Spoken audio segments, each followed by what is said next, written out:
मोक्षमूलं गुरु कृपा।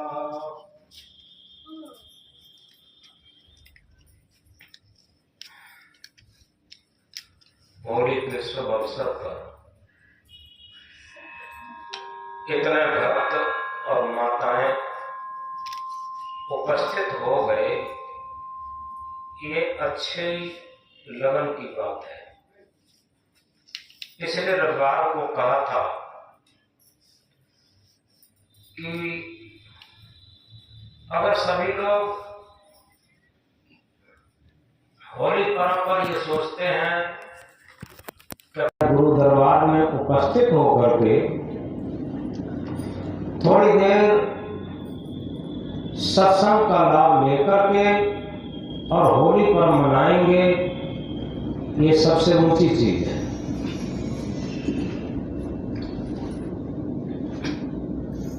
क्योंकि दुनिया में तो हम 24 घंटे रहते ही हैं और दुनिया से हटकर के, मन के आयाम से हटकर के अगर हम सत्य के तल पर, आत्मा के तल पर, धर्म के तल पर, भक्ति के तल पर कुछ जीवन व्यतीत कर लेते हैं, कुछ जीवन की श्वासें व्यतीत कर लेते हैं, ये जीवन की सबसे बड़ी महत्ता है।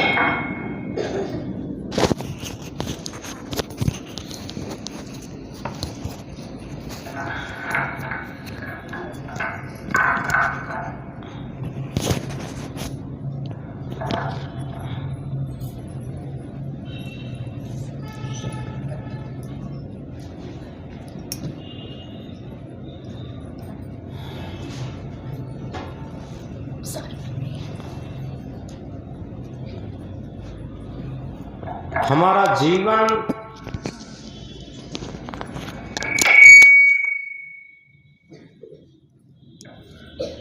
सत्य से जुड़ा हुआ है,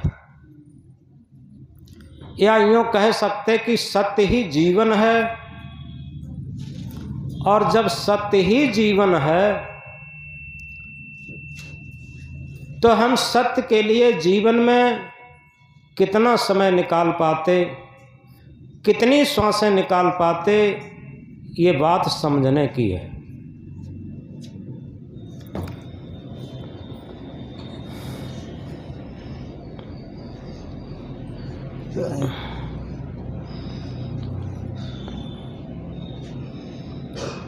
यथार्थ में होली पर्व एक ऐसा महान पर्व है जो ऋतुओं के राजा, जिसे ऋतुराज बसंत कहते हैं, बसंत ऋतु में आता।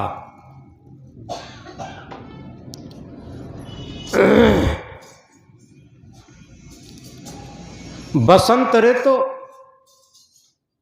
जितनी भी ऋतुएं हैं उनका सबका राजा सम्राट माना जाता, और उसी टाइम ये होली का पर्व आता।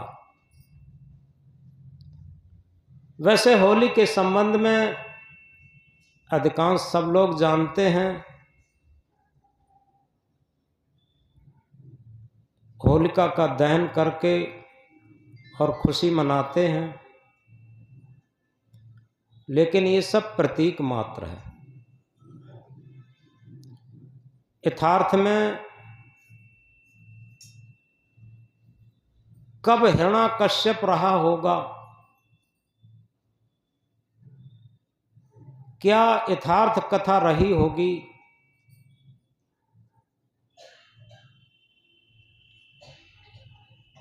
और हमारे अंदर ही हिरण्यकश्यप भी विराजमान है, हमारे अंदर ही प्रहलाद भी विराजमान है,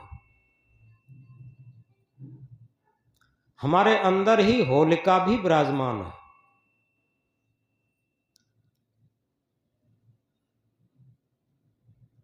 हिरण्यकश्यप कहते हैं, वेद के एक मंत्र में कहा है,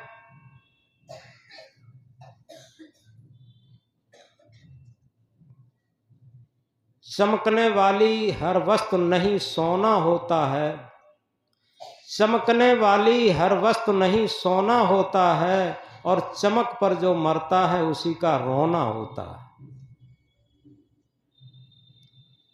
यथार्थ में ये हिरण्यकश्यप की पहचान है।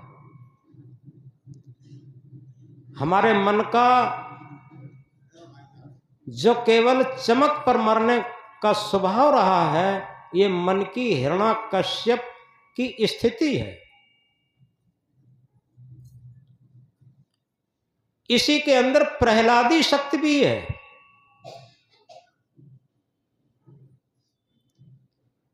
प्रहलादी शक्ति जो अपने घट के अंदर रमने वाला राम है, सत्य चेतन है, आत्म राम है, उसके चिंतन में, भजन में, उसकी स्थिति में रहने वाली जो शक्ति है उसी को प्रहलादी शक्ति कहते।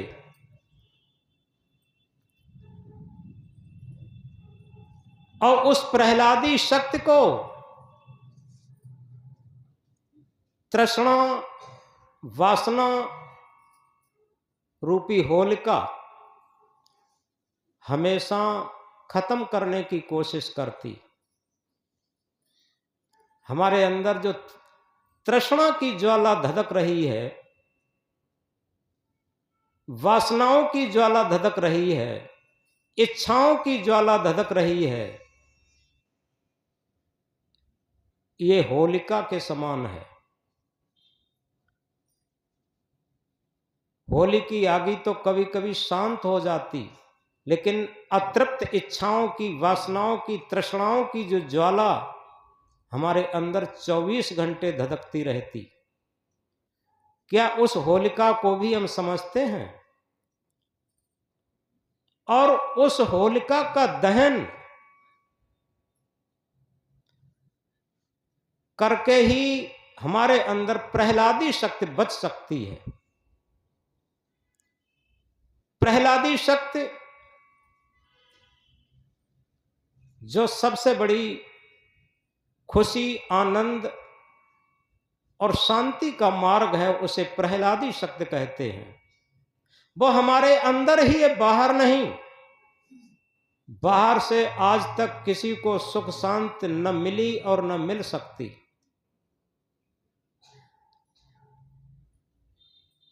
आबो हवा कश्मीर नहीं साहब, है आबो हवा कश्मीर नहीं साहब, कलेजा ठंडा हो उसे कश्मीर कहते हैं। किसी हम एसी रूम में बैठ जाएं जाके,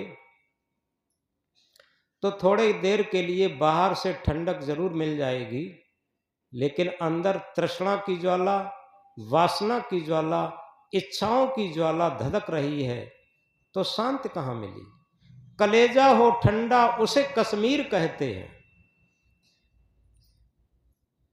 क्या हमारा हृदय शीतल होकर के रहता है, शांत होकर के रहता है?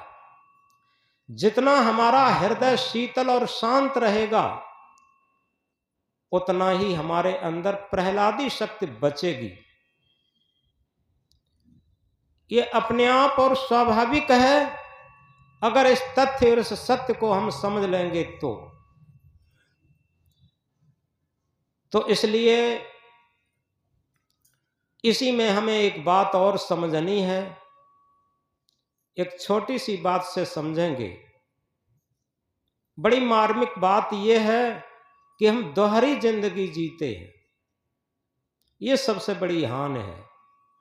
दोहरी जिंदगी के लिए ये कहा है कि दुविधा में दोनों गए, माया मिली न राम। दो विधा, दो कानून, कभी इधर कभी उधर। इसी तरीके से एक छोटी सी बात बताएगी। एक बार क्या हुआ, पशुओं और पक्षियों में झगड़ा हुआ,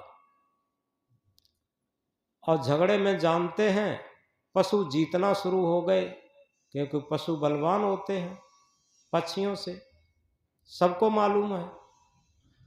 तो एक चमगादड़ होता है, सब जानते हैं। चमगादड़ ने सोचा कि हम क्यों न पशुओं की टोली में जाएं, क्योंकि उनकी जीत की बाजू है। और चमगादड़ पशुओं की टोली में पहुंच करके कहा कि देखो भैया, हम भी पशु में हैं, पशु योनि में आते हैं, क्योंकि हम पशु योनि में इसलिए आते हैं कि हम बच्चा देते हैं पशुओं की तरीके से। पक्षी सब अंडा देते हैं, लेकिन चमगादड़ बच्चा देता है। हम बच्चा भी देते हैं और स्तन से दूध भी पिलाते हैं। जैसे पशु पिलाते हैं, इसी तरीके से हम पशु की योनि में आते हैं, इसलिए हम तुम्हारी तरफ से लड़ेंगे, क्योंकि पशुओं की जीत हो रही थी। थोड़ी देर बाद क्या होता है, जो पशुओं का, वो पक्षियों का राजा, जिसे कहते हैं गरुण, जो हाथी को भी उठा लेता है, पक्षियों का राजा गरुण आ जाता है। और जैसे ही गरुण आया, पशु भागने लगे, उसमें भगदड़ मच गई और पक्षी जीतने लगे। अब चमगादड़ ने क्या सोचा, अब तो मामला गलत हो गया, हमें पार्टी बदलनी चाहिए। वो तुरंत पक्षियों के झुंड में पहुंचा। गरुण के आते ही उसने कहा, देखो भैया, हम तो पक्षी हैं, आप लोगों की तरीके से उड़ते हैं आकाश में, और हम तो पक्षी हैं, आपकी तरीके से लड़ेंगे। तो पक्षियों ने ललकारा। जब उन्होंने जान लिया अभी ये पशुओं की तरफ था, अब ये हमारी तरफ आ गया, उन्होंने ललकारा कि तू ना इधर का है ना उधर का है, और ललकार करके भगा दिया। अब भगा दिया, तब से देखो न तो पशुओं में गिना जाता, न पक्षियों में गिना जाता, और दिन में निकलता भी नहीं है, और रात में निकलता है, दिन में केवल कहीं वृक्ष पर लटका रहता। चमगादड़। इसी तरीके से हम जीवन में हमेशा दुविधा में रहते। ये दुविधा सबसे बड़ी खराब होती है। हमारे जीवन में निरंतरता होनी चाहिए। हमारे जीवन में साहस और शौर्य होना चाहिए। अटल रहा जो अपने पथ में लाख मुसीबत आने में, अटल रहा जो अपने पथ में लाख मुसीबत आने में, मिली सफलता उसको जग में जीने और मर जाने में। यही हिरण्यकश्यप और प्रहलाद की कथा है। और क्या बताओ, हिरण्यकश्यप के दबाने से, कठिनाइयां देने से, यातनाएं देने से अगर प्रहलाद घबरा जाता तो अपने पथ पर कैसे सफल हो पाता। तो इसी तरीके से पिछले रविवार को हमने कहा था थोड़ी बात कि सभी लोग अपने अपने गुरु दरबार में पहुंच करके संत गुरु का आशीर्वाद लेकर के अपना त्योहार मनाते हैं। तो इसलिए सभी लोग आए। इतने लोग आए, उसमें तो कुछ फेल भी हो गए, चलो कोई बात नहीं, लेकिन अपने अंदर साहस और हिम्मत भरने की बात है। कुछ घटेगा नहीं, याद रखिए, हमें समर्पित भाव से रहना है। भक्ति का क्षेत्र समर्पित भाव का है। अगर हमारे मन में समर्पण आ गया, देखो मीरा ने कौन गुरु किए थे? रविदास। और कौन से रविदास? जो जूता टांगते थे सड़क पर। वो ऐसे महान पुरुष को मीरा जान पाई, सब लोग कहां जान पाते। वही जान पाता है जिसके अंदर विवेक की आंख होती है। मीरा के अंदर सारे भेद ढह गए थे। इसी तरीके से भक्ति क्षेत्र में हमारे सारे जब भेद ढह जाते हैं, सारी कहना चाहिए अपने मन का अहंकार ढह जाता है, मन का पक्षपात ढह जाता है और मन का लचीलापन ढह जाता है।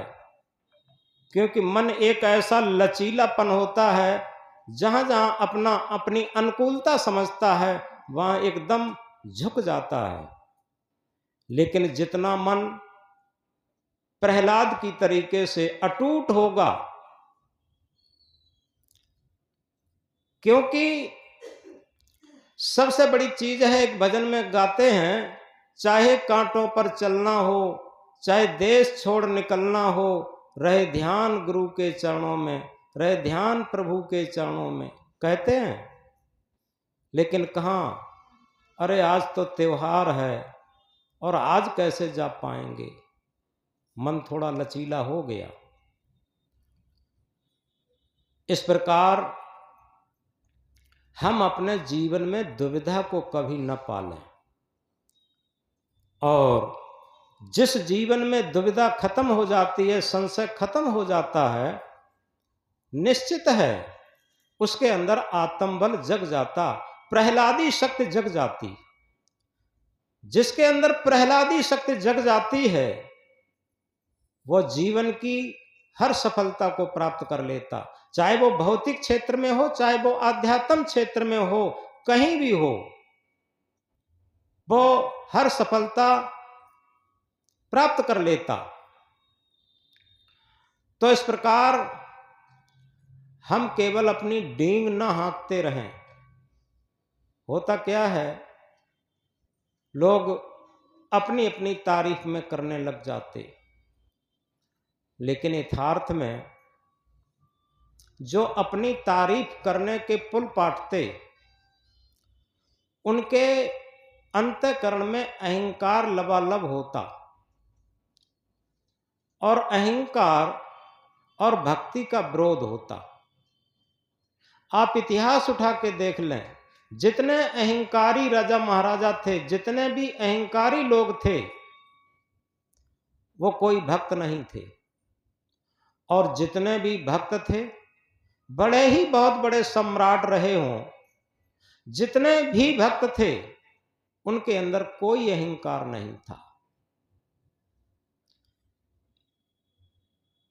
एक गुरु शिष्य की बात,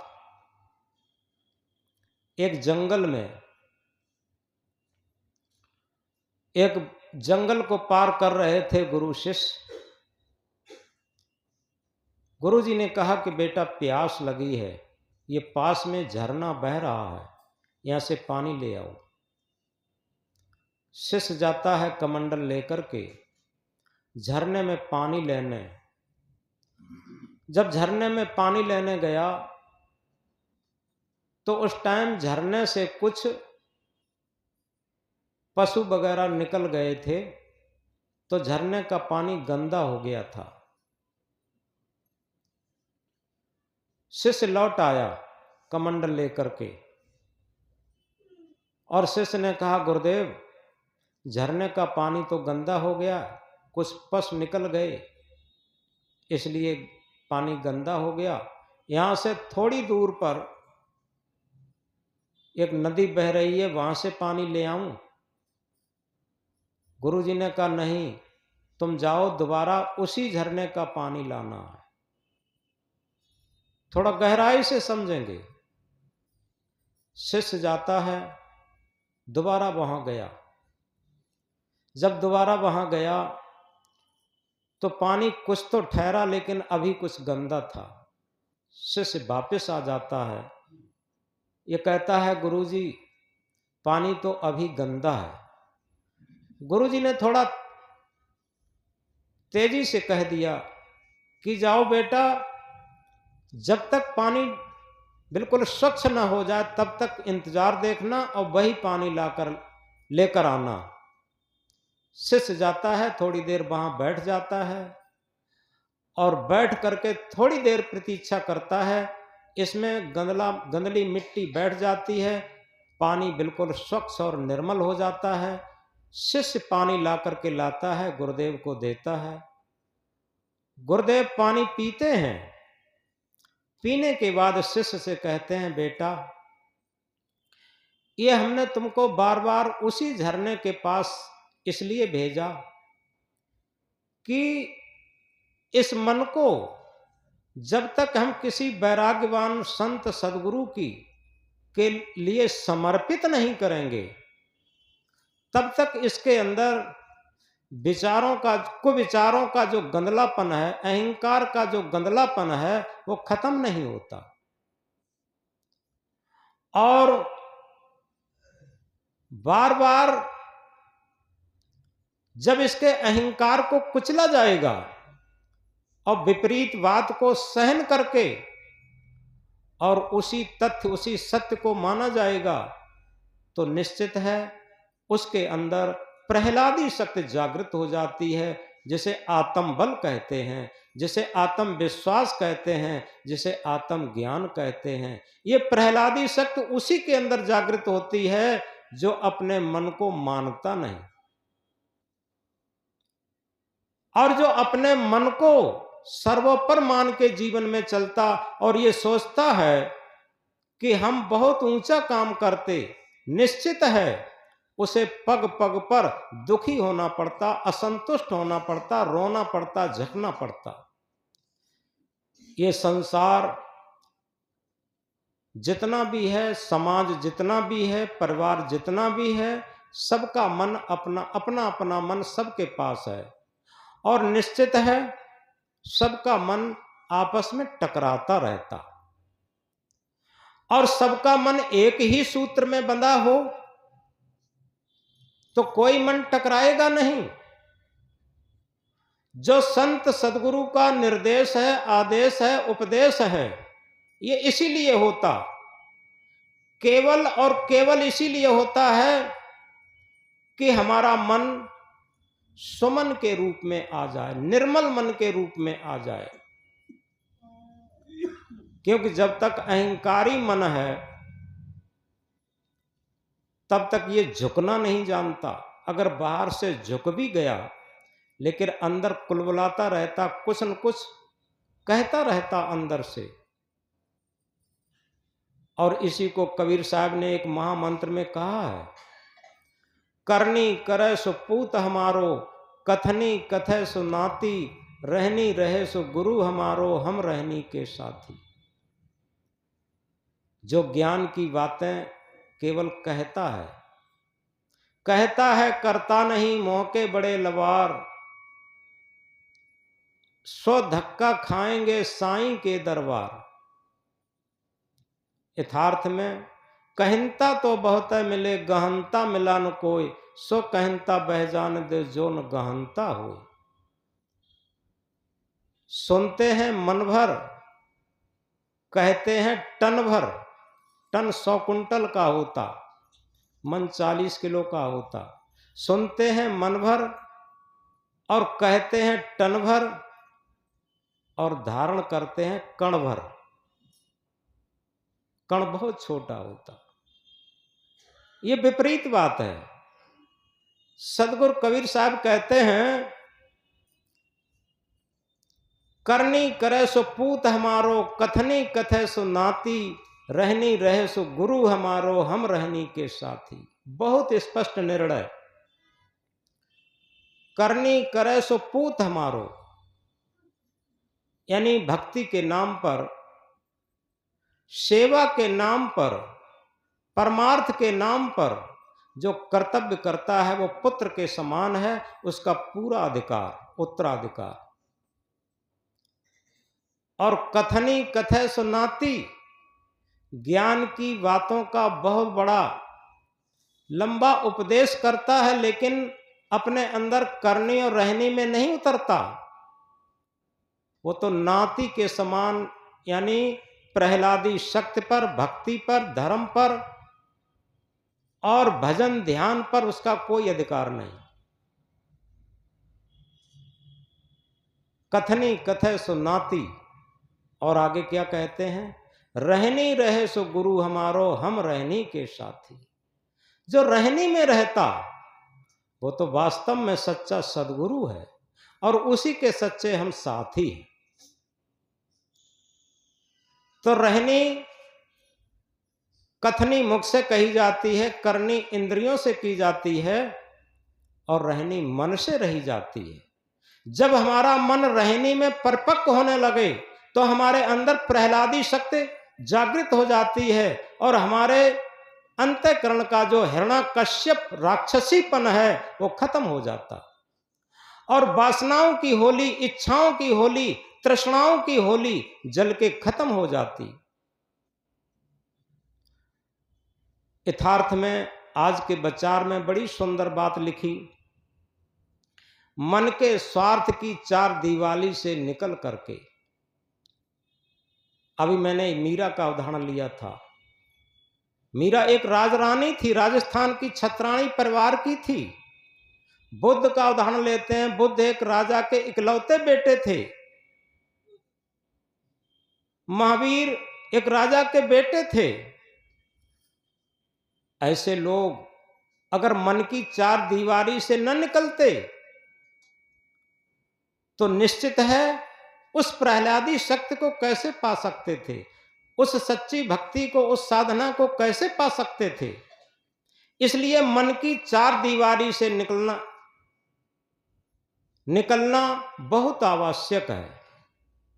मन की चार दीवारी क्या है? चित्त, मन, बुद्धि, अहंकार, ये चतुष्टय अंतःकरण है, इसकी चारों दीवालें हैं।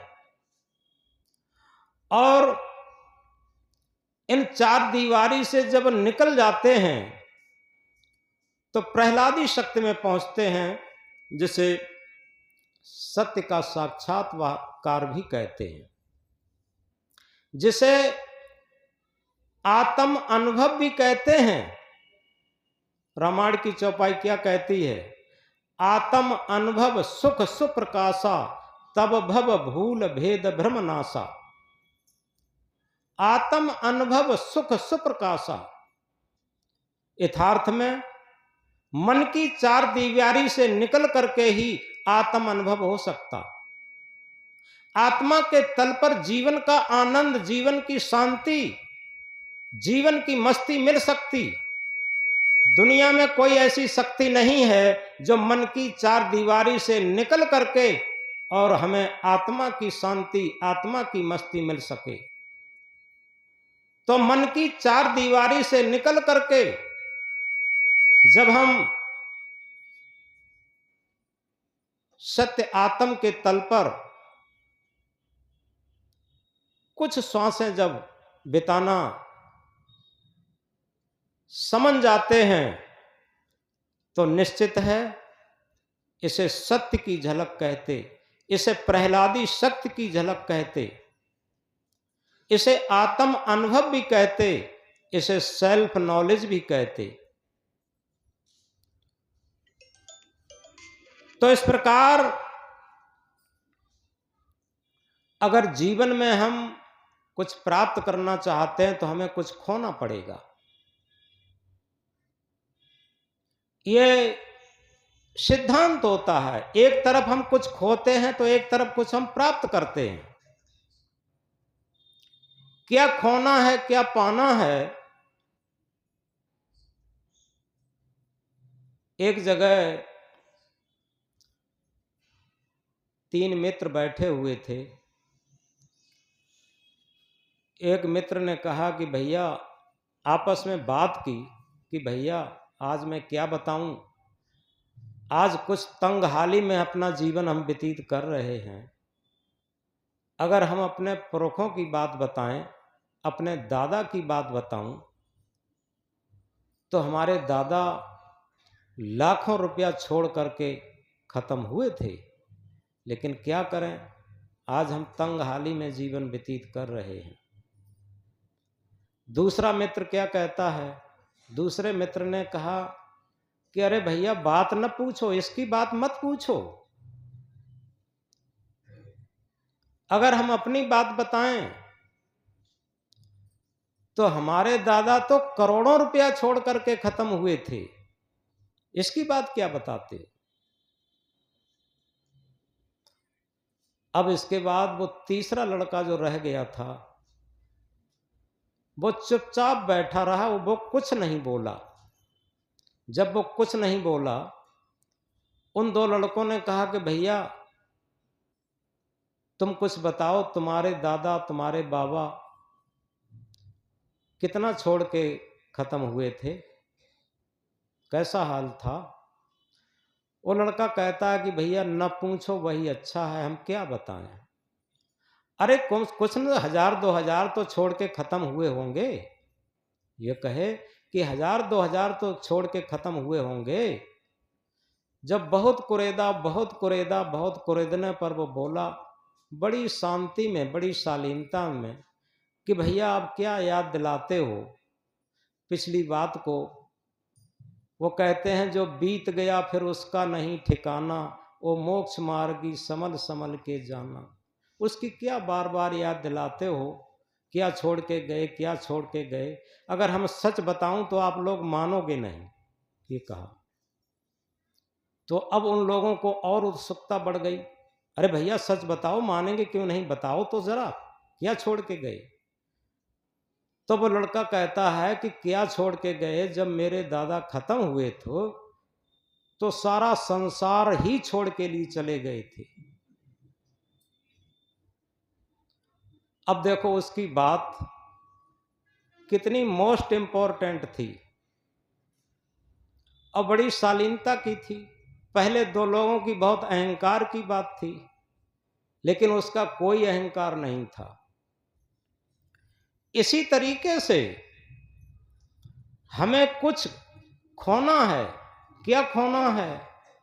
हमें जो कुछ आज तक मिला है, शरीर से लेकर संसार तक, मकान महल से लेकर प्रॉपर्टी तक, जो कुछ मिला है वो कुछ पुरखों का रहा है, कुछ हमारा सदप्रयास रहा है। जब शरीर ही हमारा नहीं है तो शरीर से संबंधित प्राणी पदार्थ, महल मकान, धन सोना चांदी, इसका क्या अहंकार किया जाए। अभी आंख मिच जाए तो सारा संसार छोड़ के जाना पड़ेगा कि नहीं जाना पड़ेगा, बताओ। और उससे ही पहले हम ये सोच लें, विचार लें कि हमारा सच्चा धन, सबसे पहला धन ये है, क्या जीवन जीने की सही कला मुझे मालूम हुई कि नहीं हुई। धन पैदा करने की कला मेरे अंदर बहुत है, बहुत धन पैदा कर सकते। लोग क्या कहते हैं कि भैया अगर हम मिट्टी को छू लें तो मिट्टी सोना हो जाती। ये अहंकार है। मिट्टी को छू लें मिट्टी सोना हो जाती, ये अहंकार है। सच बात ये है, ये सब परिवर्तन है। इस परिवर्तन को जो देख लेता, बड़े बड़े राजा महाराजे, आज मैनपुरी का जो राजा का किला है, राजा तेज सिंह का किला, वो चारों तरफ से खंडहर है। कितनी ऊंचाई पर बना होगा, कितना बड़ा किला होगा, आज भी हम देख सकते। और जहां जहां खेड़े हैं, किला हैं, वहां देखें जा करके, वो भी किसी दिन राजा महाराजा रहे होंगे, कितना सोना चांदी, कितना रुपया पैसा रहा होगा। आंख मिचते ही आखिर क्या हुआ होगा। कल एक संत खत्म हुए, उनकी समाधि लगा के आए, वो यहां आते थे। प्रकाश दास साहब नाम से थे, दुबले पतले थे। हालांकि उनके अंदर कोई लोभ लालच स्वार्थ नहीं था, बड़ी निष्काम भावना थी। कल उनका शरीर छूट गया, उनकी समाधि लगाई। तो समाधि लगाने पर ही ये सारा चिंतन भी चल रहा था। जैसे आज इनको लोग, हम ही स्वयं समाधि में लगा रहे हैं, ऐसे ही कल हमारे शरीर को कोई समाधि में लगाएगा। ये क्या है? ये खोना है कि हम समझ लें, जिसने मृत्यु को और इष्ट को, दो चीजों को हमेशा याद कर लिया, उसके अंदर प्रहलादी शक्ति जागृत हो गई। हिरण्याकश्यप का राक्षसीपन चला गया। अगर प्रहलादी शक्ति हमारे अंदर आएगी तो हिरण्याकश्यप राक्षसीपन हमारे अंदर से चला जाएगा। जो चमक पर मरता, जो भौतिक सुखों पर मरता, ये भौतिक सुख बहुत क्षणिक हैं। यथार्थ में इन सुख के पीछे ही हमारा जीवन पूरा बर्बाद होता। याद रखें। इसलिए सबसे बड़ी बात यह है, सदगुरु कबीर साहब ने कहा, अरब खरब लो द्रव्य हो, उदय अस्त लो राज, भक्त महातम ना तुले, ये सब कौने काज। अरब से खरब तक द्रव्य हो जाए, उदय से अस्त तक राज्य हो जाए, लेकिन भक्ति धन के मुकाबले दुनिया में कोई भी धन नहीं है। भक्ति धन के मुकाबले दुनिया में कोई धन क्यों नहीं है? वो इसलिए नहीं है, किसी बूढ़े आदमी को देखो, धनी और बूढ़े, धनी भी हो और बूढ़ा भी हो, मैंने कई लोगों को देखा, धनी लोग पैसा खर्च करके उसे वृद्धा आश्रम में छोड़ आते और वहां बेचारा तड़फता रहता, दुखी रहता। आखिर क्या धन काम आया, क्या महल मकान काम आया? ये जीते जी, मरने पर तो छूटता ही, जीते जी छोड़ देते। और मैंने देखा है ज्यादा जो अप टू डेट परिवारों को, वो बड़े बूढ़े को किसी नौकर के सहारे छोड़ देते और उनसे कोई मिलना नहीं, जुलना नहीं, बात नहीं करना, कुछ नहीं। अब बताओ क्या है ये? तो इसलिए इन सब बातों को इस महान पर्व पर सोचते हुए हमें क्या करना है? केवल अपने अंदर का अहंकार गलाना है। ये पर्व अहंकार गलाने का है, याद रखें। हमारे पुराने जमाने में जब होली होती थी तो लोग गले से मिलते थे और अहंकार नहीं रखते थे, आपस में कोई गिला शिकवा नहीं रखते थे। कुछ किसी से कुछ हो भी जाता था, उसे भी खत्म करके और गले से नहीं, हृदय से मिलते थे। आज तो लोग गले से भी नहीं मिलना चाहते। वैसे इंटरनेट का जमाना है, आज लोग मिले हुए हैं एक दूसरे से ऊपर से, क्योंकि इतने वाहन हो गए। पहले कहीं रिश्तेदारी में भी जाते थे, दूरी पर होती थी तो 8-8 दिन लग जाते थे, पैदल यात्रा थी। और अब क्या है? अब एक दिन में कई रिश्तेदारियां घूम सकते, इतना सुपरफास्ट सफर हो गया है। और इंटरनेट के द्वारा तो सारी रिश्तेदारी थोड़े ही क्षणों में हम बात कर सकते और फेस टू फेस बात कर सकते। ये सब मिल गए हैं, लेकिन दिलों में बहुत दूरियां हो गई। आप देखें, आज जितना ही बाहर से हम मिल रहे हैं, उतना ही अंदर से दूरी बढ़ रही है। और जो दिलों की दूरी है, वो हमारे जीवन की सच्ची हार है।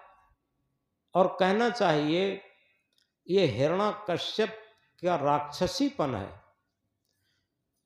अगर वास्तव में ये कब आता है? जब हमारे अंदर मन में स्वार्थ जग जाता। ये स्वार्थ का राक्षसीपन इतना जग गया है, अपने स्वार्थ के लिए आज माता पिता से, बेटा बेटी से लेकर, बेटा बहू से लेकर, कोई भी वृद्ध माता पिता को देखना नहीं चाहते।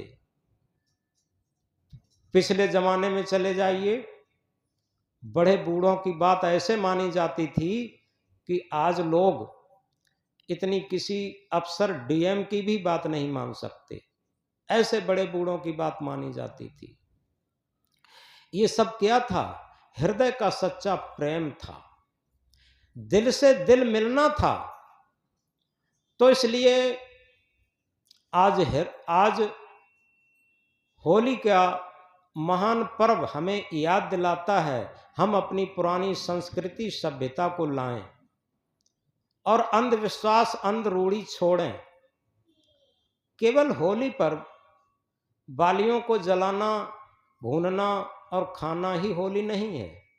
यथार्थ में सच्ची होली ये है, हम जिस परिवार में रह रहे हैं वहां अपनी गलतियों को निकाल करके और हृदय से प्रेम से मिलें और कोई भी पिछली बातों को रखे न रहें। क्योंकि ये कहा है, जो बीत गया फिर उसका नहीं ठिकाना, ओ मोक्ष मार्गी संभल संभल कर जाना। आज से पहले जो बीत चुका है उसका कोई भी ठिकाना नहीं।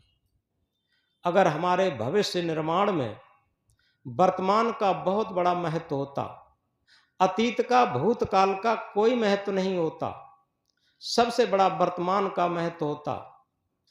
अगर हमने वर्तमान को सही सुधार लिया, वर्तमान में सही जागृत हो गए, तो निश्चित समझो हमारा भविष्य भी अच्छा होगा। तो ये होली पर्व हमारे भविष्य को सुनहरा बनाने के लिए, भविष्य को सुंदर बनाने के लिए और भविष्य को प्रेममय बनाने के लिए है। तो आज बहुत ज़्यादा उसकी व्याख्या न करके केवल एक ही बात हम समझें, जो सबसे महत्वपूर्ण बात है कि हम अपने अंदर प्रहलादी शक्ति की रक्षा करने के लिए अपनी इच्छाओं को कम करें, क्योंकि वांट्स आर अनलिमिटेड, इच्छाएं असीमित होती हैं। दुनिया में आज तक कोई भी सम्राट ऐसा नहीं पैदा हुआ इतिहास के अंदर जिसकी सारी इच्छाएं पूर्ति हो गई हों, और दुनिया में कोई ऐसा गरीब भी पैदा नहीं हुआ, कमजोर भी पैदा नहीं हुआ जिसकी आवश्यकताएं पूरी न हुई हों। इसलिए इस बात की हम चिंता छोड़ दें, हम अपने अंदर केवल एक समर्पित भाव लाएं और मन का अहंकार गलाएं, और हृदय से जहां भी हमारा संबंध है, जहां भी हम चाहे किसी परिवार में है, संस्था में है, समाज में है, आत्मीयता के तल पर व्यवहार करना शुरू कर दें। जब हमारा आत्मीयता के तल पर व्यवहार शुरू हो जाएगा, हमारी होली मनाना सार्थक हो जाएगा। और यदि हम अपने मन के स्वार्थ को रख करके, मन के अहंकार को रख करके व्यवहार करते हैं, तो चाहे होली मनाएं, दिवाली मनाएं, सत्संग करें, कुछ भी करें, कोई फर्क नहीं पड़ेगा। और इसीलिए हमने कहा था कि कुछ प्राप्त करने के लिए कुछ खोना पड़ता है। तो आज होली के दिन हमें क्या खोना है, क्या जलाना है, क्या दहन करना है, इस बात को समझना है। अपने मन के अहंकार को दहन करो और अपनी इच्छाओं को सीमित रखो। जितनी हमारी इच्छाएं सीमित होंगी, कम होंगी, अगर सही पूछो और कबीर साहब के सिद्धांत को मानो और समझो, तो एक महामंत्र को हम याद कर लें। चाह गई चिंता मिटी मनुआ बेपरवाह, चाह गई चिंता मिटी मनुआ बेपरवाह, जिनको कछु न चाहिए सोई सहन पति सह। तो आज क्यों न हम सम्राटों के सम्राट बन जाएं। यह होली का सच्चा पर्व होगा। कब? अपनी चाहनाओं को खत्म कर दें। और ये हम लिखित सूत्र देते हैं, जिसने अपनी चाहनाओं की खत्म कर दिया, उसकी आवश्यकताएं प्रकृति अपने आप पूर्ति करती है। दुनिया की एक ऐसी अदृश्य शक्ति जो सारी शक्तियां मिलकर के उसकी आवश्यकताओं को अपने आप पूर्ति करती हैं, उसे दुनिया में कोई नहीं रोक पाएगा।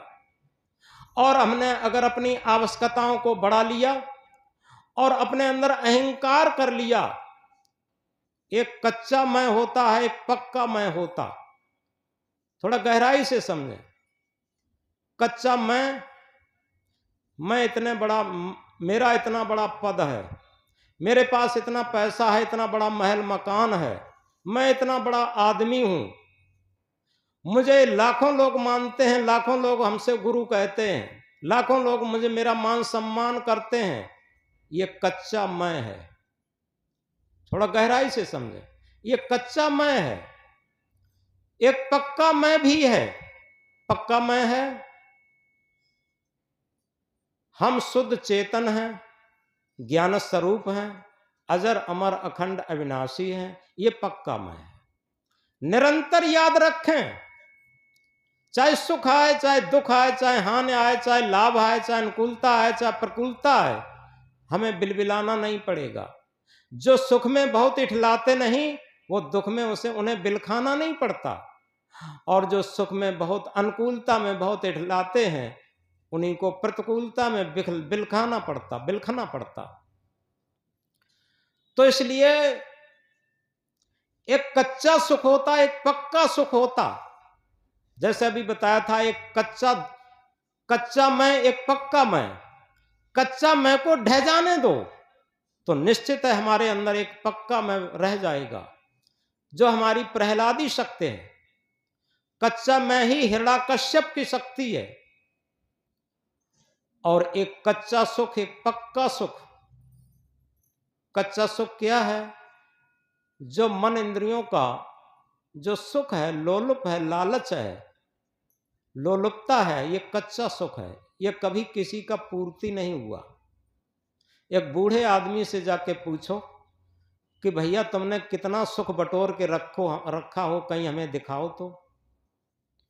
यानी पूरे जीवन कमाई करते हैं तो देखी जा सकती, महल के रूप में, मकान के रूप में, खेत के रूप में, फैक्ट्री के रूप में, सोने चांदी के रूप में, बैंक बैलेंस के रूप में। लेकिन एक कमाई और करते हैं, सभी थोड़ा ध्यान से समझें। हम सुख बटोरते हैं पूरे जीवन, सुख इकट्ठा करते हैं पूरे जीवन, लेकिन किसी बूढ़े आदमी से जाकर पूछो, भैया तुमने कहीं पर सुख इकट्ठा किया हो तो दिखाओ तो, कितना तुमने कर लिया। अब वो व्यक्ति क्या कहेगा कि सुख कहाँ मिला। सुख के लिए हम बिछौना तो बिछाते रहे, लेकिन जिस सुख के लिए हम लालायत रहे पूरे जीवन, दौड़ लगाते रहे पूरे जीवन, वो सुख तो वो तो सुख गूलर का फूल ही रहा। उस सुख के पीछे हम व्यर्थ दौड़ते रहे रात दिन। और एक पक्का सुख होता, ये जितना माना हुआ सुख है, मन का माना हुआ सुख है, और उसी को कहते हैं मन का माना परिवार रहेगा कितने दिन, ये मान रहेगा कितने दिन, सत्कार रहेगा कितने दिन।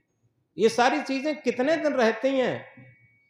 कोई किशोरावस्था और जवानी तक, जवानी ढलते ढलते ये सारी चीजें खत्म होने लगती,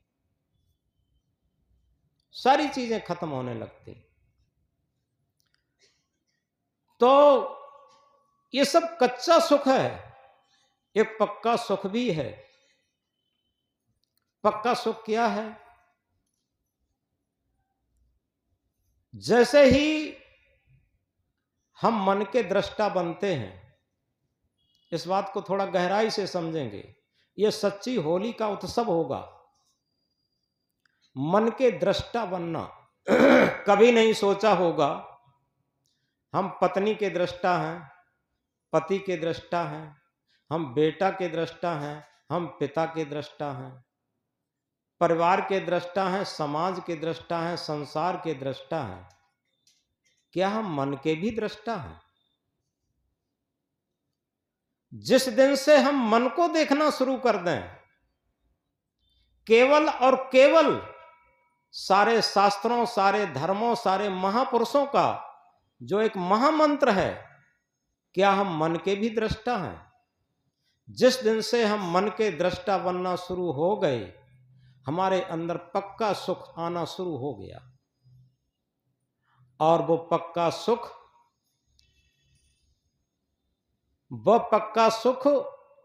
उस सुख से हम भी संतृप्त रहेंगे, संतुष्ट रहेंगे, सुखी रहेंगे, शांत रहेंगे, मस्त रहेंगे। और जो हमारे पास आएगा उसे भी सुख की सुगंधी मिलेगी, उसे भी सुख की सुगंधी मिलेगी। और क्यों मिलेगी? क्यों? कबीर साहब का मंत्र वहीं पर लागू होगा। जो पक्के सुख में सुखी रहेगा उसकी चाहनाएं नहीं होंगी। याद रखें, उसकी चाहनाएं खत्म हो जाती, चाह गई, चिंता मिटी, उसकी चिंताएं खत्म। जब तक चाह रहेगी, जितनी चिंताएं ज्यादा हो, जिसकी चाहनाएं ज्यादा होगी उसकी चिंताएं उतनी अधिक होंगी। ये सूत्र है। चाह जितनी कम होगी और उतनी ही चिंताएं कम होंगी। मनुआ बेपरवाह, जितना मन निश्चिंत होगा, बेपरवाह का अर्थ है निश्चिंत। मनुआ बेपरवाह, जिनको कछु न चाहिए सोई सहनपत सहा। आज होली के पर्व पर आप अपने हृदय की गांठी में एक चीज बांध लें। हम चाह बहुत करते, पिता चाहता है कि पुत्र हमारा ऐसा निकले, पढ़ लिख करके एक पैसा पैदा करने की मशीन बन जाए। चाह करते, लेकिन वो चाह नहीं पूर्ति होती, तब हम बिलबिलाते हैं, दुखी होते। पुत्र की चाह रहती है कि मेरा पिता ऐसा निकले, हम जो मुंह से निकालें वही हमारी आवश्यकताओं को पूर्ति करता रहे। पत्नी की चाह पति से, पति की चाह पत्नी से, गुरु की चाह शिष्य से, शिष्य की चाह गुरु से। जो हम मुंह से निकालें, जो हम कहें, जो हमारी इच्छाएं हों, वो सब पूर्ति होती रहें। दुनिया में सबसे बड़ा दुख का कारण यही है, जो हमारी अतृप्त चाहनाएं। और इसलिए आप याद कर लें, जहां भी हमारा संबंध है, जहां भी हमारा संपर्क है, आप अचाह का जीवन शुरू कर दें, आपकी जो आवश्यक चाहनाएं हैं सब पूर्ति होंगी और बड़ी संतुष्टि में पूर्ति होंगी। ये सूत्र की बात है। तो इसलिए ये अंतिम सूत्र, चाह गई चिंता मिटी, मनुआ बेपरवाह, जिनको कछु न चाहिए सोई सहनपत सहा। यदि आज हम होली के पर्व पर और सम्राटों के सम्राट बनना चाहते हैं तो चाहनाएं कम कर दें, और आप देखेंगे जिसकी चाहनाएं कम होती हैं उसकी सारी बात मानी जाती और उसके अंदर गुदगुदी रहती, अपने आप अंदर से आत्म संतुष्टि रहती, आत्म आनंद रहता, आत्म शांति रहती, ये सारी चीजें रहती। और तब क्या बात आती है, ये बाहर से जो लाल गुलाल रंगते हैं इसकी जरूरत नहीं रहती। क्या होता, लाली मेरे लाल की जित देखूं तित लाल, लाली देखन मैं गई मैं भी हो गई लाल। यथार्थ में सच बात यह है, जो हमारी आत्मा की लाली, आत्मा की सुर्खी, आत्मीयता के भाव की सुर्खी, आत्मीयता भाव की लाली जहां पर प्रयोग हो जाती है और उसके सानिध्य में जो पहुंच जाता है वो उसी लाली में लाल हो जाता। ऐसे सत्य सदगुरु की जो हमारे अंदर बैठा है उसके अंदर वो लाली है, लाली का प्रभाव है। जो भी उसके सानिध्य में पहुंचा, जिसका मन पहुंचा उसी का मन उसी लाली में लाल हो गया। लाली मेरे लाल की जित देखूं तित लाल, लाली देखन मैं गई। कौन गई? ये मन की सुरती। मन की सुरती अपने प्रीतम, मन की सुरती का दुनिया में सबसे बड़ा प्रीतम ये आत्मा है। और आत्मा की लाली देखने के लिए मन की सुरती जब जाती है तो वो सुरती लाल हो जाती है, आत्मलीन हो जाती। और जिसकी आत्मलीन सुरती है वो समझो एक ऐसा रंग चढ़ गया, जैसे कबीर साहब ने क्या कहा, मन न रंगाए रंगाए जोगी कपड़ा। हम बाहर से आज रंग डाल करके चेहरा रंगाएंगे, कपड़ा रंगाएंगे, ये सब खूब रंगाएंगे, लेकिन उससे क्या होगा? मन तो रंगा ही नहीं।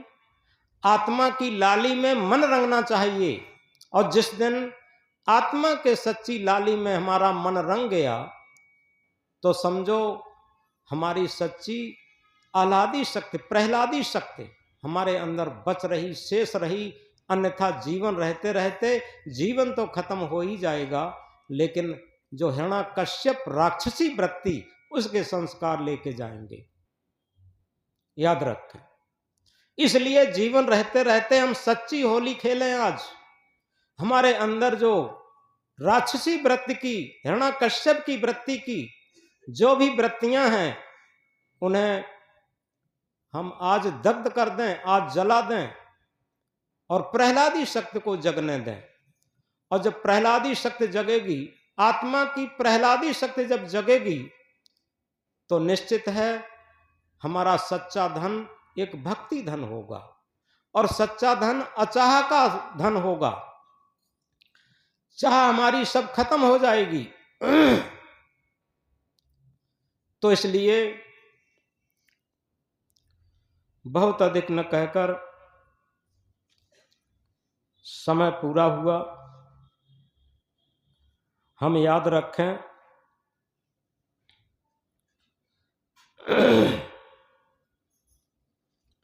इन महामंत्रों को जो अभी हमने दोहराए थे। चाह गई चिंता मिटी मनुआ बेपरवाह, जिनको कछु न चाहिए सोई सहनपत साह। इस महामंत्र को हृदय पटल पर अंकित कर लें। निश्चित समझो ये होली पर्व का महान मंत्र है। जितनी इच्छाएं कम होंगी उतनी ही हमें शांति रहेगी, हमारे अंदर प्रहलादी शक्ति जगेगी।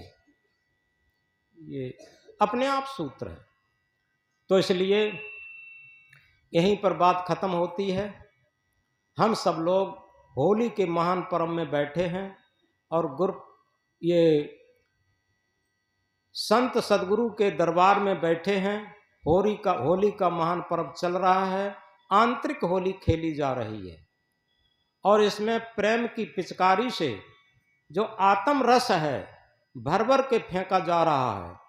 आत्म रस में सभी लोग अच्छे तरीके से विभोर हो रहे हैं। ये सच्ची होली है, और इसी भक्ति रस में डूबे रहना ही सच्ची होली खेलना है। और इस बात को गहराई से समझें, क्योंकि हमने शुरू में एक बात कही थी, चमकने वाली हर चीज सोना नहीं होता, चमकने वाली हर चीज सोना नहीं होता, और चमक पर जो मरता है उसी का रोना होता। ये क्या है? ये हिरण्यकश्यप की संपत्ति है, झूठे सुख। और जिसे कहा है झूठे सुख को सुख कहे, मानत है मनमोद। झूठे सुख को सुख कहे, मानत है मनमोद। जगत चवेना काल का, कुछ मुख में कुछ गोद। अंत में कबीर साहब की तरफ से, संत गुरु की तरफ से सब लोगों को होली की बहुत बहुत मंगल कामना है। सभी लोग प्रेम पूर्वक, शांति पूर्वक, भक्ति पूर्वक अपनी होली मनाएं, और अपने परिवार में एक प्रेम का ऐसा माहौल उपस्थित करें, और ये समझें कि हमारे परिवार में सभी देवी देवता के समान उपस्थित हैं। और इस तरीके से अगर हमारा भाव बनता रहता है तो निश्चित है हमारे अंदर दोनों शक्तियां हैं, हिरण्यकश्यप राक्षसी वृत्ति और प्रहलादी शक्ति, जो आत्मा की प्रहलादी शक्ति। हम प्रहलादी शक्ति को हमेशा जीवित रखें, उच्च रखें, महान रखें, ऊंची रखें, और राक्षसी वृत्ति को हमेशा दग्ध रखें, दबाए रखें। ये सच्चा होली मिलन होगा, और होली का महान पर्व होगा। इसी के साथ आज कुछ जिस तरीके से किसी अपने अपने घर में तमाम कोई लोग अपने देवी देवता के फोटो रखते हैं, कोई लोग देशभक्तों के फोटो रखते हैं, कोई लोग अपने संत गुरु के फोटो रखते हैं। इसलिए आवश्यकता के अनुसार कुछ लोगों के कहने पर कुछ संत गुरु के फोटो, कुछ पुस्तकें रख दी गई हैं। ये नहीं है कि ये कहा जा रहा है कि पुस्तकें खरीद लो, फोटो खरीद लो। जिन्हें अपने घर में रखना है, एक आदर्श उपस्थित रखना है और अपने उच्च महान संस्कार रखना है, प्रहलादी शक्ति को जीवित रखना है, तो दुनिया में सदग्रंथ एक ऐसा साबुन है जो हमारे मन को पवित्र करता, मन के मल को धोता। बाहर के साबुन से केवल शरीर को धो सकते, लेकिन सदग्रंथ का साबुन एक ऐसा साबुन है, सत्संग का साबुन एक ऐसा साबुन है जो हमारे अंतःकरण को, मल को धुलता। इसलिए जिन्हें आवश्यकता समझें वो अपने पुस्तक से लेकर, कबीर साहब के संतों के फोटो से लेकर जो कुछ लेना चाहेंगे वो ले लेंगे। और इसी के साथ माता जी ने कुछ आरती भी रख दी है। होली के पर्व पर थोड़ी खड़े होकर के आरती कर लेंगे और प्रसाद वितरण हो जाएगा। शेष अपनी होली मनाएंगे जाएंगे खुशी से। बोलो सदगुरु कबीर साहब की।